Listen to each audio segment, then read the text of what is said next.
Well, of all the Sundays for this gospel reading to show up, it just had to be Father's Day.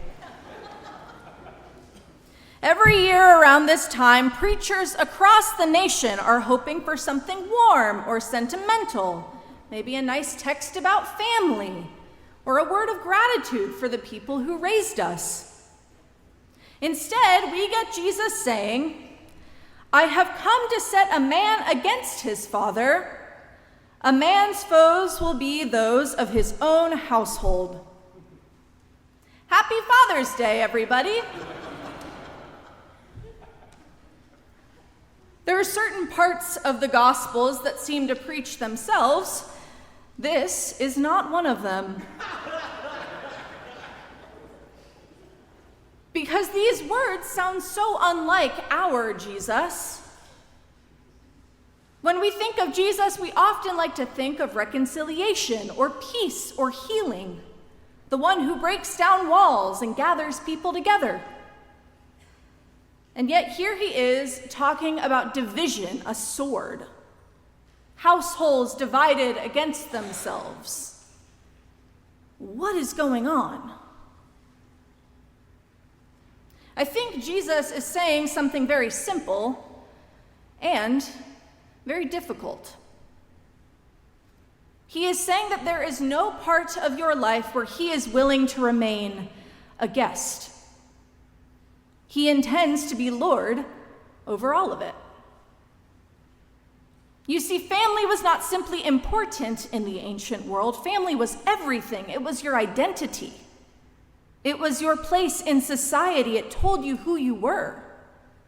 To belong to a family was to know your story.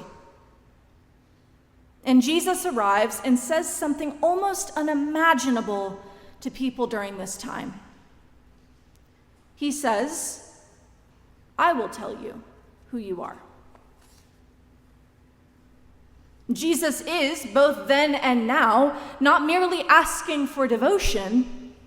He is claiming authority over the very thing that people trusted most. He is claiming the center.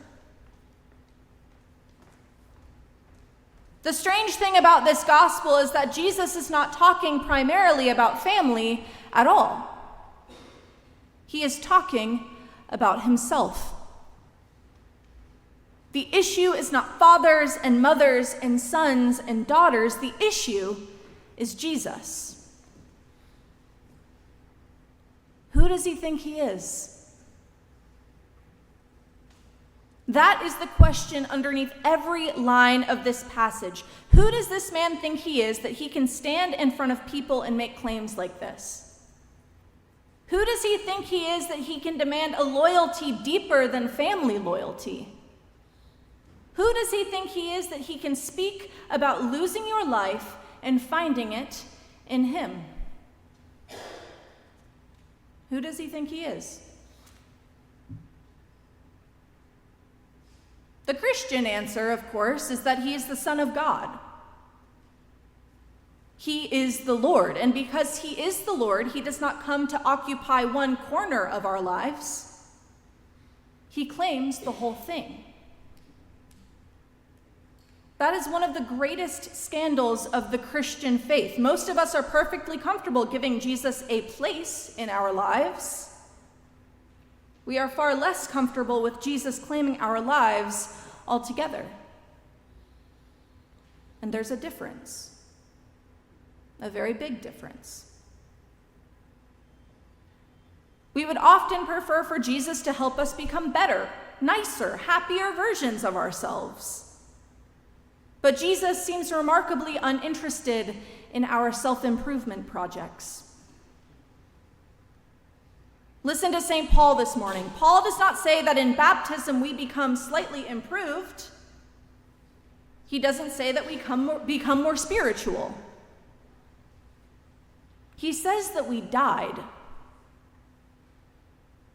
We have been buried with him by baptism into death. That is startling language. Buried, crucified, dead. And yet Paul speaks about it as good news. Why? How does that make any sense at all? Paul understands something that we are always forgetting. The life that Christ comes to give begins with the end of every false life we have tried to construct for ourselves. Or, to put it another way, Christ does not simply enter your story, he rewrites it entirely. Which is something most Christians discover slowly and over time. The longer you walk with Jesus, the more you begin to realize that he's always taking things from you. Not because he's cruel or he enjoys watching you suffer, but because we cling to things that cannot ultimately bear the weight of our lives. We become attached to certain identities and stories, and Christ, in his mercy, keeps bringing us back to the same place. Back to him. Back to the cross. Back to the truth. The truth that our lives are not our own. That we belong to him. The truth that we have been claimed in baptism, and that our deepest identity is not something we achieve or construct or protect. It is something we receive. This is why Jesus speaks about losing your life. He who finds his life will lose it, and he who loses his life for my sake will find it. The more tightly we grasp at ourselves, the more elusive life becomes. The harder we work to secure ourselves, the more anxious we become. The more determined we are to establish ourselves, the more fragile everything begins to feel. And then Christ comes along and says something completely different. Lose it. Let it go. Entrust it to me. Die with me, and you will find life. Jesus Christ himself has already gone through death and come out the other side. He is leading us where he has already gone, through what he has already conquered. And that's what makes today's gospel so remarkable, because right in the middle of all of these difficult sayings, smack dab in the middle of our gospel reading, Jesus suddenly begins talking about sparrows.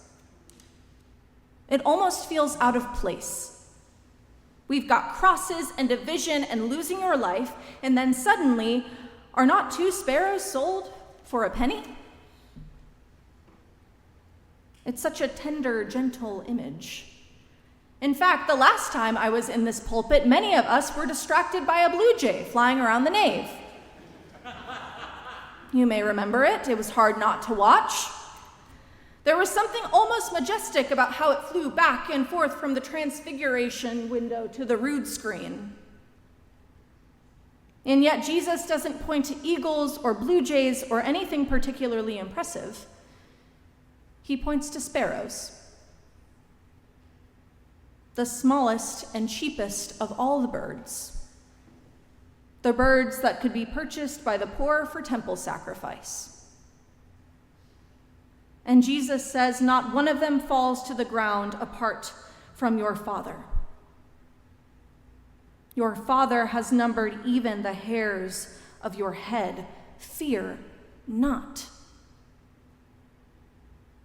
Fear not. The one who is calling you to die is also the one who knows you completely. The one who is calling you to surrender your life is also the one who gave his life for you. The one who is calling you to follow him to the cross is also the one who has already carried the cross for your sake. Fear not. And perhaps that is the deepest irony of this Father's Day gospel. For all of its hard edges, this passage is actually about a father.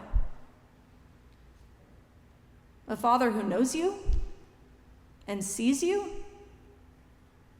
A father who loves you. A father whose care extends even to the sparrows. A father who has claimed us as his own through the death and resurrection of his Son. That is where this gospel ultimately lands. Not in fear or division or sacrifice, but in trust. Trust that the God who calls us to lose our lives is also the God who raises the dead. Trust that the God who claims the center of our lives is better than anything we could put there ourselves.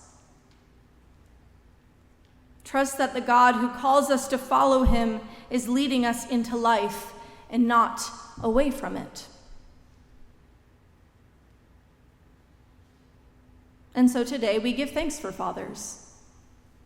We give thanks for families. We give thanks for the people through whom we first learned something about love and faithfulness and care. But above all, we give thanks for the Father whom Jesus reveals. The Father who sees the sparrow, who numbers the hairs of our heads. The Father who does not abandon us in death. And the Father who raises us with Christ into newness of life. Amen.